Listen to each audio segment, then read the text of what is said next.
2 Timotius 2 ayat 3 sampai 6. Ikutlah menderita sebagai seorang prajurit yang baik dari Kristus Yesus. Seorang prajurit yang sedang berjuang tidak memusingkan dirinya dengan soal-soal penghidupannya, supaya dengan demikian ia berkenan kepada komandannya.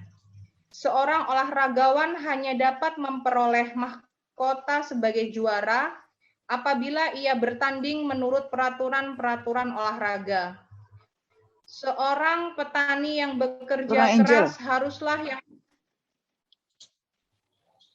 menikmati hasil. Oh, Gata.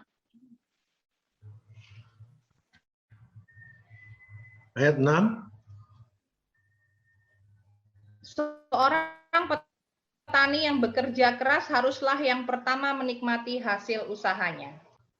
Ya, terima kasih. Nah, jadi dari surat 2 Timotius pasal 2 ayat 3 dan 6 kita mendapati adanya 3 tokoh, ya. Ada prajurit, nah, gambarnya seperti itu. Ya.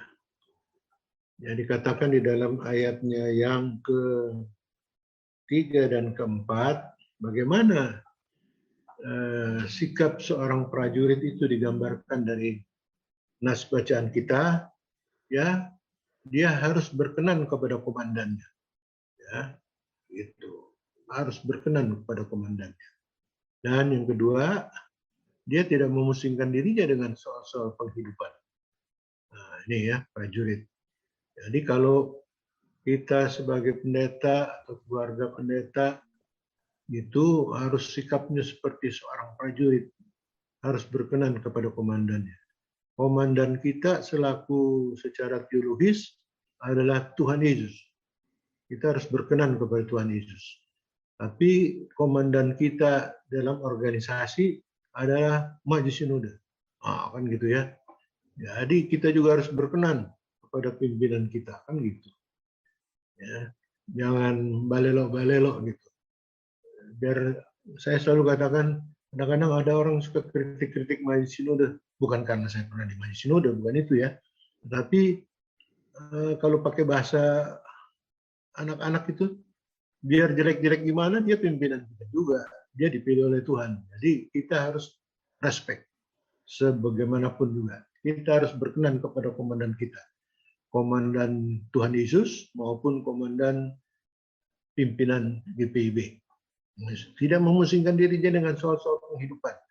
Ya, artinya bukannya kita nggak mikirin bagaimana kita makan. Bukan itu soalnya. Tapi jangan fokus pelayanan dalam rangka soal-soal penghidupan gitu ya. Fokus apa itu namanya terarah bagaimana kita melaksanakan tugas kita sebagai seorang prajurit Kristus. Ya, nanti berkat Tuhan akan mengiringi dengan sendirinya, kan gitu. Dan yang kedua, sebagai olahragawan, jadi kita juga diminta bersikap seperti olahragawan. Bagaimana sikap seperti olahragawan itu? Ya, berupaya mendapatkan mahkota sebagai juara, artinya harus apa itu namanya berhasil, ya, gitu. Nah, dan bertanding menurut peraturan. Nah, gitu kan. Kalau soal peraturan GPIB nggak ada yang lain, gitu ya. Apa yang tidak diatur di GPIB? Kacamata diatur, cuti diatur, cuti hamil diatur, semua diatur. Ya, saya waktu di Majelis Sinode suka bergurau begini. Yang nggak diatur di GPIB cuma bernapas. Itu nggak diatur. Yang lain diatur semua. Toga diatur, stola diatur, cara masuk ke dalam ruang ibadah diatur, serah terima Alkitab diatur, semua diatur. Nah, kita harus menjalani pelayanan kita bersikap sebagai olahragawan, yaitu menjalani pelayanan kita bagaikan seorang olahragawan yang melakukannya menurut peraturan. Nah, kalau pakai bahasa kerennya ini mesti taat asas. Itu apa yang diatur, begitulah kita harus menjalankannya. Ya, bersikap sebagai seorang prajurit bersikap sebagai seorang olahragawan. Ini kata Rasul Paulus ya kepada Timotius yang kita baca tadi nasnya. 2 Timotius pasal 2 ayat 3 sampai 6. Yang ketiga, bersikap sebagai seperti petani. Gitu kan dikatakannya tadi seperti petani. Bagaimana itu sikapnya petani? Ya, dia harus menikmati hasil usahanya karena bekerja keras. Jadi kalau kita sebagai seorang pelayan Tuhan bersikap sebagai petani, kita harus melayani dengan sungguh-sungguh, ya, bekerja keras, gitu kan? Artinya penuh dedikasi, penuh tanggung jawab, gitu. Sehingga dengan demikian kita akan menikmati hasilnya, kan gitu. Ada orang mau menikmati hasil tapi nggak kerja keras, kan? Gimana itu, gitu ya? Nggak mungkin lah. Nah, kalau mau menikmati hasilnya, ya kerja keras, sungguh-sungguh, melayani dengan giat, dengan penuh tanggung jawab, dengan motivasi yang benar. Begitu. Jadi, sekali lagi, tadi kita sudah lihat bagaimana kita oleh surat 2 Timotius pasal 2 ayat 3 sampai 6 diminta untuk menjalani kehidupan bersikap seperti prajurit, bersikap seperti olahragawan, bersikap seperti petani. Nah, jadi nyora-nyora terkasih, istri-istri pendeta hendaknya menopang pasangannya, ya, agar dapat melaksanakan panggilan dan putusannya bagaikan seorang prajurit, bagaikan seorang olahragawan, dan bagaikan seorang petani. Jadi istri-istri pendeta ini harus memberikan pendampingan yang yang baik, supaya suami-suaminya yang melaksanakan panggilan dan keputusan Tuhan itu di dalam gerejanya, GPIB, bersikap seperti prajurit, bersikap seperti olahragawan, bersikap seperti petani, ya, kerja keras. Gitu. Nah, apa itu? Seperti yang dibahas tadi di atas. Ya. Oke. Nah, dalam menjalani masa emeritus, ya, sikap hati dan iman kita harus tetap terarah kepada Tuhan Yesus. Ya, gitu. Kalau kita mau memasuki masa emeritus dan menjalaninya, sikap hati dan iman kita harus tetap terarah kepada Tuhan Yesus. Sebagai keluarga pelayan Tuhan, harus dihindari pikiran-pikiran negatif tentang kesulitan hidup, khususnya kesulitan ekonomi yang seringkali menghantui. Gitu ya. Orang kalau mikirin emeritus tuh pasti, aduh gimana ntar ya, waduh, itu harus dihindari. Sikap hati dan iman kita kokoh pada keyakinan Tuhan Yesus yang telah menyertai pada masa pelayanan sebelumnya, tetap menyertai pada masa emeritus. Ya, Tuhan Yesus tidak berubah sekarang dan selama-lamanya. Kan gitu. Kalau dulu dia menyertai, kenapa kita nggak yakin bahwa sekarang dia menyertai? Kenapa kita ragu bahwa besok dan seterusnya dia menyertai? Nah, gitu. Jadi itu yang harus menjadi sikap hati dan iman kita. Ya. Itu yang harus kita pikirkan. Nah, untuk itu kita harus mendalami bagaimana kisah Musa yang digantikan oleh Yosua di dalam Kitab Ulangan pasal 31 ayat 1 sampai 8. Ada lagi? Nyora yang mau baca? Disilakan. Unmute, buka mic-nya, silakan membaca dari Ulangan pasal 31. Siapa? Dari Tarempa, ada yang mau baca? Mana siapa? Nyora Tarempa? Siapa Nyora di Tarempa?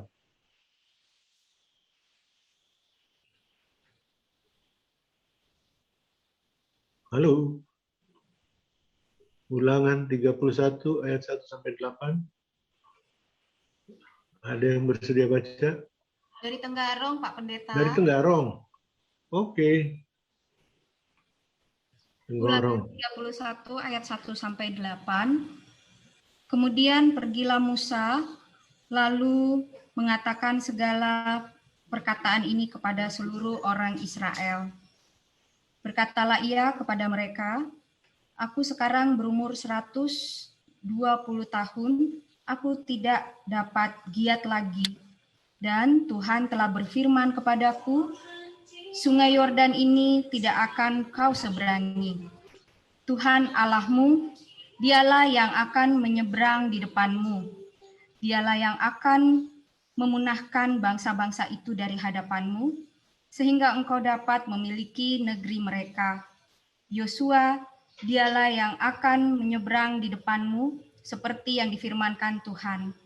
Dan Tuhan akan melakukan terhadap mereka seperti yang dilakukannya terhadap Sihon dan Og, raja-raja orang Amori yang telah dipunahkannya itu, dan terhadap negeri mereka.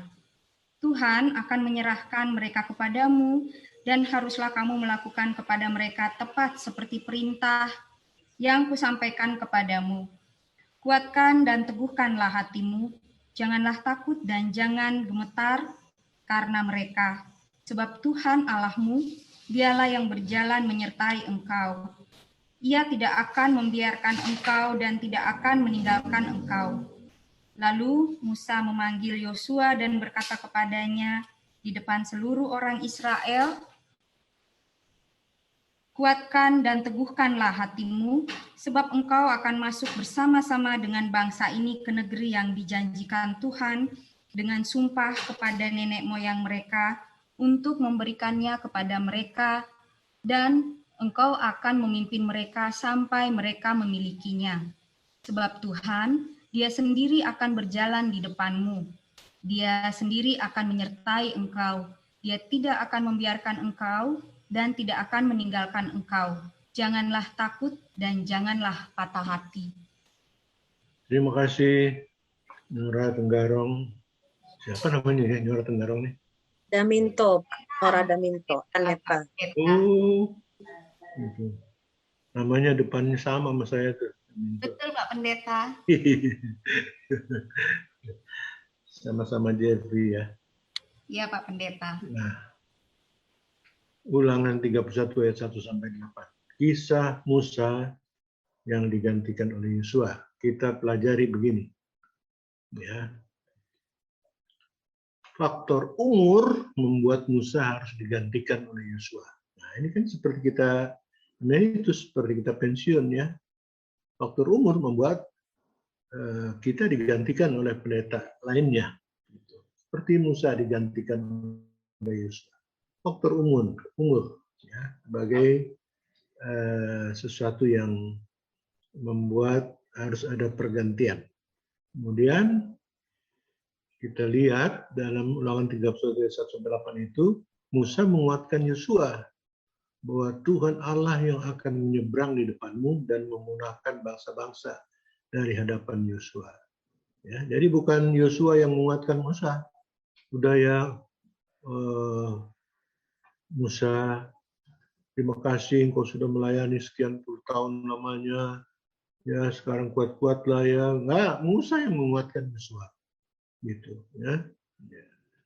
Dia berikan semangat kepada penggantinya. Gitu. Dia tidak merengek-rengek gitu ya. Yosua, nanti kalau kamu sudah menggantikan saya, ingat saya ya. Nah, begitu. Dia menguatkan Yosua. Gitu ya. Tidak sebaliknya. Jadi kita perlu lihat itu. Sikap hati dan imannya. Bagaimana? Waktu dia harus digantikan oleh Yosua karena faktor umur. Ya. Musa memberikan informasi kepada umat Israel bahwa Yosua lah yang akan memimpin mereka menyeberangi Sungai Yordan, memasuki tanah Kanaan. Nah, jadi dia bilang kepada umat, nanti yang akan memimpin kalian menyeberang Sungai Yordan untuk memasuki tanah Kanaan bukan saya ya, Yosua yang akan memimpin. Nah, gitu. Jadi dia besar hati, gitu ya. Dia nggak bilang begini, mestinya saya yang memimpin memasuki tanah Kanaan ini, tapi ya gimana ya? Nggak gitu, dia bilang, umat lihat ya, Yosua yang akan memimpin. Dia besar hati, dia memberikan informasi yang jelas kepada umat Israel. Ya. Dan dari situ ada catatan berikutnya lagi, Musa menguatkan Yosua dan umat Israel. Jadi tadi Musa menguatkan Yosua, Musa memberi informasi kepada umat Israel.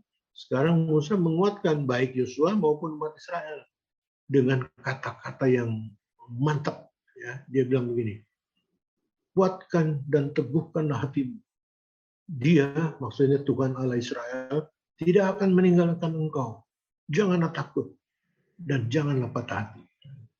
Nah, untuk kalimat yang terakhir ini, saya mau minta ya siapa saja yang bersedia untuk memberikan respons atau tanggapan. Kenapa sampai Musa berani mengatakan seperti itu kepada Yosua dan kepada umat Israel? Kuatkan dan teguhkan hatimu. Dia, Tuhan Allah kita, tidak akan meninggalkan engkau. Janganlah takut dan janganlah patah hati. Kira-kira kenapa tuh sampai Musa berani mengungkapkan kata-kata seperti itu? Ada yang mau kasih pendapat?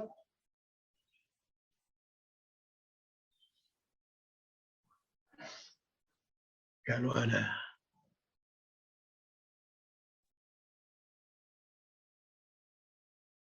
Boleh kasih pendapat nggak Pak Pendeta Jeffrey? Boleh. Ini dengan siapa? Saya Fean, Pak Pendeta. Wih. Nora dari Madura. Orang Madura apa orang Bandung ini? Orang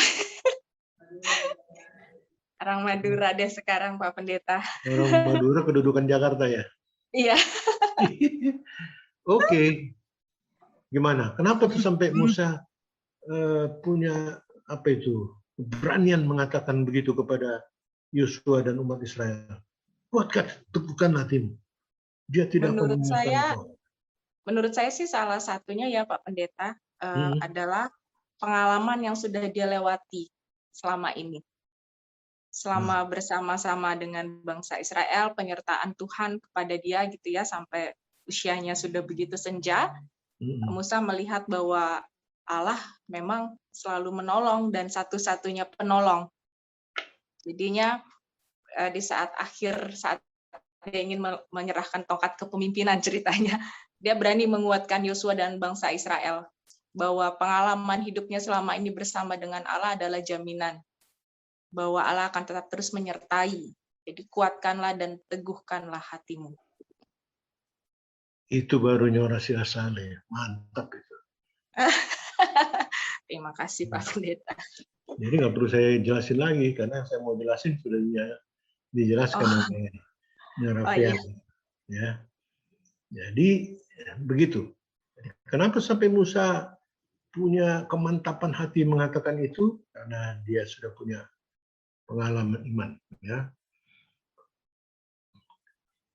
Dia sendiri mengimani pertolongan Tuhan begitu besar saat melayani umat Israel sejak keluar dari Mesir dan di sepanjang perjalanan di padang gurun. Jadi Musa menyampaikan kata-kata yang begitu menguatkan karena dia sendiri sudah pernah mengalami bagaimana pertolongan Tuhan itu. Ya, saat memimpin umat Israel keluar dari Mesir, saat perjalanan di padang gurun, sampai menjelang menyeberangi Sungai Yordan untuk masuk tanah Kanaan. Karena dia tidak masuk toh, gitu ya. Jadi karena dia sudah mengalami hal itu, gitu ya. Nah, itu dia pengalamannya, ya kan? Ada pengalaman iman bagaimana perjalanan di padang gurun dituntun oleh Tuhan Allah dengan tiang awan di siang hari. Ada pengalaman iman bagaimana Tuhan Allah menolong Musa dan umat Israel berjalan di malam hari dengan tiang api. Ya, yang gambar di atas, yang sebelah kanan. Ada pengalaman iman bagaimana Tuhan Allah menolong Musa, ya, sehingga umat Israel bisa menyeberangi Laut Tebrau dengan aman. Itu Musa membelah laut itu dengan tongkatnya. Yang membelah itu Tuhan Allah, tapi itu pengalaman iman Musa. Yang segambar sebelah bawah kiri, bagaimana pengalaman iman mereka kehausan di padang gurun, dan Musa dengan tongkatnya diberkati Tuhan untuk dapat mendapatkan air yang keluar dari celah-celah batu itu. Itu pengalaman iman, pemeliharaan Tuhan yang begitu besar. Ya kan? Jadi Musa mengalami semua itu, mengalami bagaimana kuasa Tuhan Allah, kasih Tuhan Allah menyertai dia. Dan yang kanan bawah itu bagaimana dia kemudian dimampukan juga itu waktu mau mengalahkan kota Yeriko itu ya bersama Yosua dan pasukannya. Jadi semua pengalaman iman itu membuat Musa percaya bahwa Tuhan Allah akan menyertai Yosua dan umatnya. Sehingga dia katakan, jangan takut, jangan patah hati. Gitu. Aku sudah mengalami perjalanan panjang dengan kalian semua. Dan di dalam perjalanan yang panjang itu, aku sudah mengalami pertolongan Tuhan yang luar biasa. Sehingga jalanilah ke depan dengan keyakinan iman akan pertolongan Tuhan. Tuhan yang sudah menolongku pada waktu yang lalu, Tuhan Allah yang sama yang akan menolong Yosua dan menolong kalian semua memasuki tanah Kanaan. Kurang lebih begitu ya. Terima kasih ya, Saudara Fian sudah menyampaikan pendapatnya seperti itu. Nah, bukankah hal itu juga yang telah kita alami dalam kehidupan pelayanan selama ini? Ya kan? Pak Ibu nanti bisa kasih kesaksian ya bagaimana selama perjalanan pelayanan selaku keluarga pendeta begitu banyak pertolongan Tuhan. Ya kadang-kadang ada yang tidak masuk akal tapi semuanya bisa teratasi ya. Dan itu seperti pengalaman iman Musa. Gitu ya, kita perjalanan pelayanan kita seperti itu juga. Kadang-kadang kita mengalami hal-hal yang sulit yang rasanya tidak bisa dipecahkan, tetapi ada jalan keluar. Gitu ya, selalu ada jalan keluar. Sehingga kita bisa meyakini bahwa kalau kita nanti memasuki masa pensiun, kita menjalani juga dengan keyakinan iman. Nah, dulu saya sudah pernah mengalami hal yang sulit kok. Kalau sekarang nanti harus menghadapi hal yang sulit juga, pasti akan ada pertolongan Tuhan. Ya, karena itu masuki dan jalanilah masa emeritus dengan sikap hati dan iman yang kokoh, sebagaimana teladan Musa. Ya, jadi, nah, apakah pengurus FKIP boleh kasih kesempatan siapa saja 1-2 orang yang mau kasih kesaksian barangkali atau berbagi pengalaman iman tentang pertolongan-pertolongan Tuhan pada waktu yang lalu sehingga menguatkan bagi para pendeta keluarga untuk menjalani kehidupan emeritus dengan iman yang kokoh teguh. Gitu.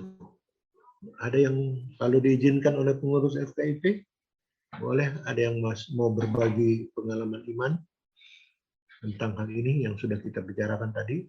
Yang pertama tadi soal bagaimana para pendeta dan keluarga pendeta harus memberikan pendampingan, nyora-nyora supaya saat masih melayani pasangan kita diberi kita topang supaya dia tetap bersikap seperti seorang prajurit, seperti seorang olahragawan, seorang petani. Ya, prajurit tadi dia berkenan kepada komandannya, olahragawan mau melaksanakan pertandingan dengan seturut peraturan ya, dan petani mau kerja keras gitu. Dan juga pengalaman iman Musa gitu. Mungkin ada yang mau memberikan kesaksian iman, pengalaman iman. Bolehkah? Boleh kan? Kalau ada. Boleh, silahkan. Monggo. Nggak jadi karismatik kalau kasih kesaksian, biasa-biasa aja.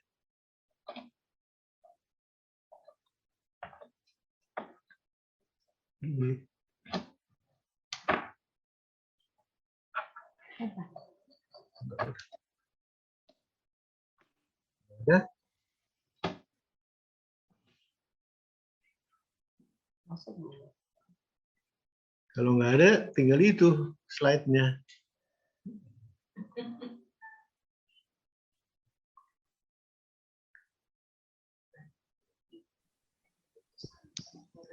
Ada juga nyora-nyora emeritus yang mau menyampaikan sesuatu barangkali Silakan penguatan. nyora-nyora, boleh yang nyora yang sudah tuh.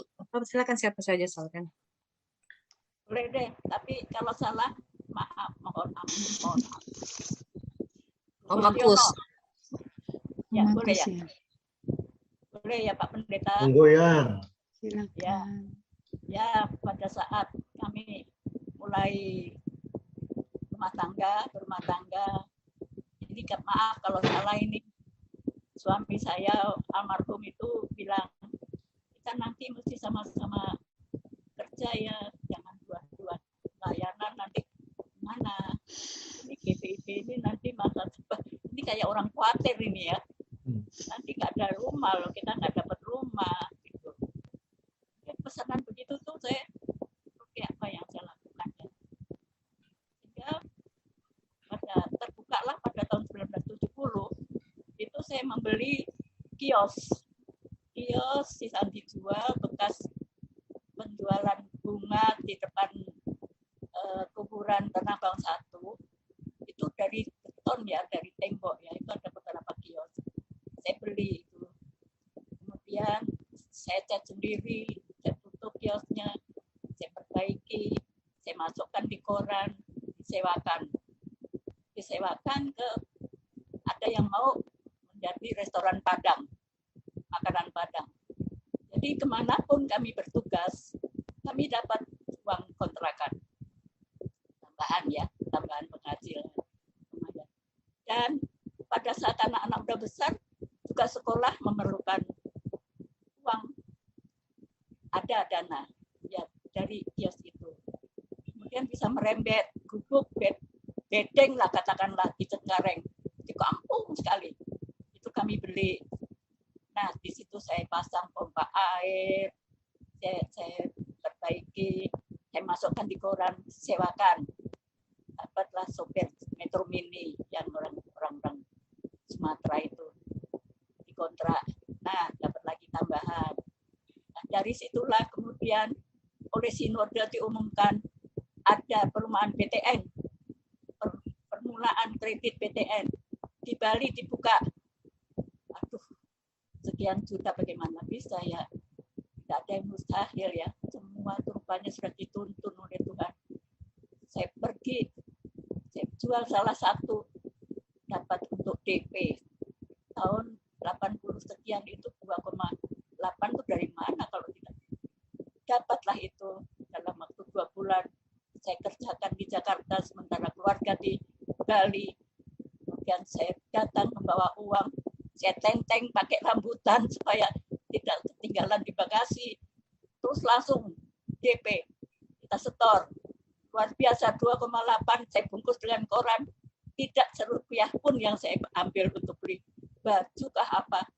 Dapatlah kami rumah PTN di Denpasar. Nah, inilah sampai sekarang saya punya rumah sendiri. Lumayan, tipe 70, bisa kita berkumpul untuk latihan paduan suara, untuk persekutuan. Itu Pak Pendeta. Apakah itu salah saya bekerja seperti ini? Tapi saya yakin tuntunan Tuhan. Jadi tetap saya dapat ikut pelayanan dengan menghasilkan dari sewaan-sewaan itu. Terima kasih Puji Pak Pendeta, itu saja. Tuhan. Puji Tuhan. Saya kembalikan kepada hostnya dan pelayan liturgi untuk melanjutkan ibadah. Tuhan Yesus memberkati. Terima kasih Pak Pendeta untuk firman-Nya yang sangat memberkati bagi kita sekalian. Silakan Pak Pendeta untuk doa syafaat. Dilanjutkan dengan doa syafaat. Ibu-ibu, bapak-bapak terkasih, mari kita bersatu hati menaikkan doa syafaat. Bapa dalam kasih Tuhan Yesus, kami bersyukur Tuhan memakai kami, keluarga pelayan Tuhan di lingkup Gereja Protestan Indonesia bagian Barat. Kami berterima kasih dalam keterbatasan, dalam kekurangan, bahkan dalam keberdosaan kami. Tuhan berkenan memakai kami untuk berada di dalam pelayanan gereja.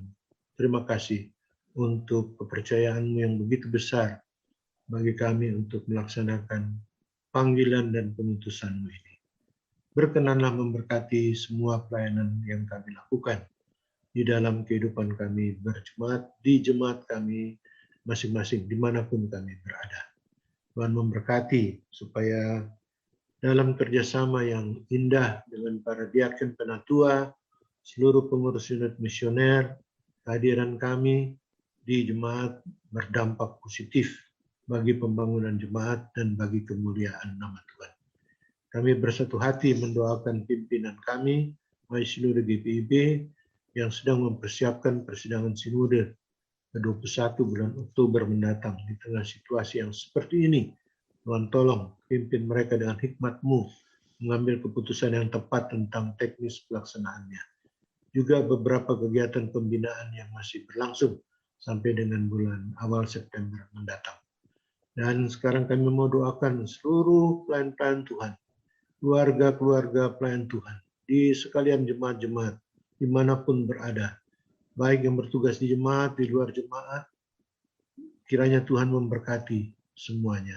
Secara khusus bagi keluarga-keluarga yang mengalami pergumulan karena ada anggota keluarganya yang sakit, baik sakit pada umumnya maupun yang terpapar virus COVID-19. Kami mohon Tuhan jamah berkati, rahmati mereka dengan kekuatan iman dan kekuatan fisik, sehingga berkat Tuhan memberikan pemulihan bagi kekasih-kekasih kami.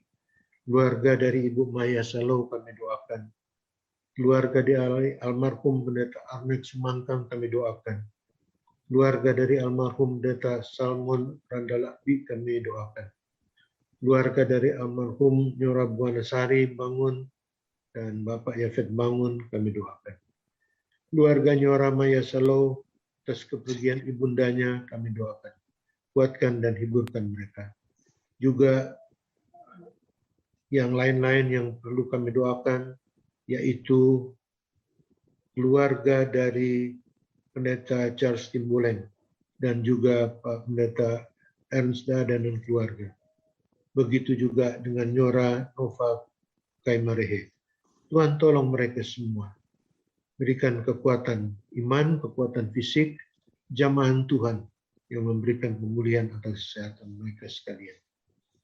Kami juga bersyukur bersama anggota keluarga jemaat yang anggota keluarga pelayan Tuhan yang berulang tahun sepanjang bulan ini. Biarlah segala syukur dipanjatkan atas berkat Tuhan ini.